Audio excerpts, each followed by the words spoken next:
How's it going, guys? This is the Core 3 from FightingGamesOnline.info, and I am back with another Fighting Words. Pro player Sonic Fox gave what I believe to be a very critical opinion on Smash Bros. While he recognized that Smash Bros is a very hard game to master, in his opinion, Smash Bros is not a fighting game. This in turn opened an ongoing can of worms, which brings us to today's topic: have fighting games evolved? Some may be wondering why Sonic Fox's opinion is so significant. Well, when it comes to the competitive side of fighting games, Sonic is probably the strongest player of this current generation. His accolades include first place finishes at the Evolution Championship Series, which is the biggest fighting game competition on the planet, and the Mortal Kombat X Pro League, where he swept all 3 seasons in a global finals competition. Make no mistake, this guy is the genuine article. Most players who play fighting games on a competitive level usually only stick to 1, maybe 2 games at the most, but Sonic Fox competes in several fighting games where he often finishes in top 8. Recently, he has been showing his prowess in Dragon Ball FighterZ, but not long ago Nintendo revealed Super Smash Ultimate, a new title coming to the Nintendo Switch, and Sonic Fox has shown interest.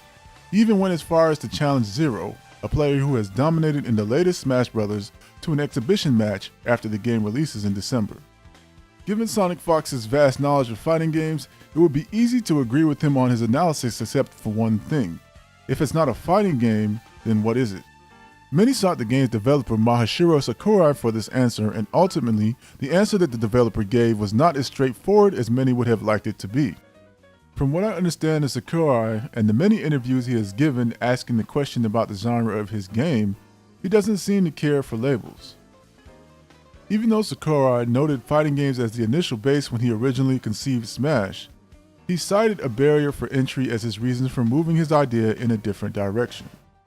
He even went as far as to call Smash a 4-player battle royale action game.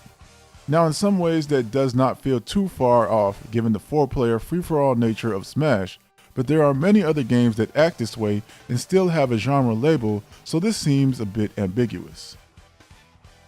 Since the inception of Smash Bros., many similar games have come around offering a varying take on what Sakurai created. If you talk to many of these developers, the term they will use to describe their game is platform fighter.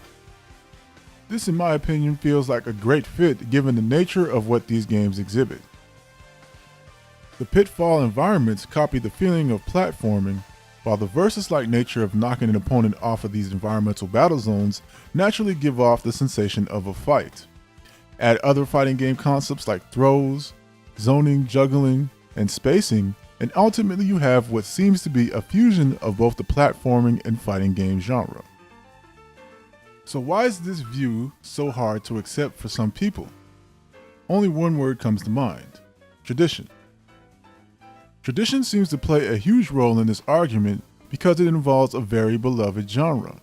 When you have a game like Smash Bros. That doesn't quite fall in the lines of that tradition, it surfaces as something problematic because you're used to seeing or doing things a certain way.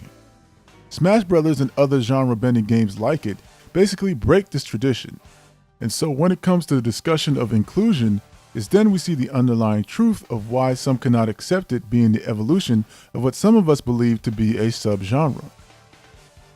Smash is just one example of how fighting games have evolved, as its huge popularity in both the casual and competitive hemisphere stands out above the rest. Other genre-bending games like For Honor and Pokken Tournament also come up in these conversations as we analyze what exactly puts these games into the same ecosystem that the genre has obviously helped to create. So to wrap a pretty bow around this discussion, have fighting games evolved? I have to answer with an emphatic yes.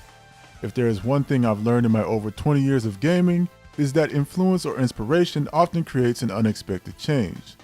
Sometimes these changes happen with the traditional aspect of fighting games adding to the experience.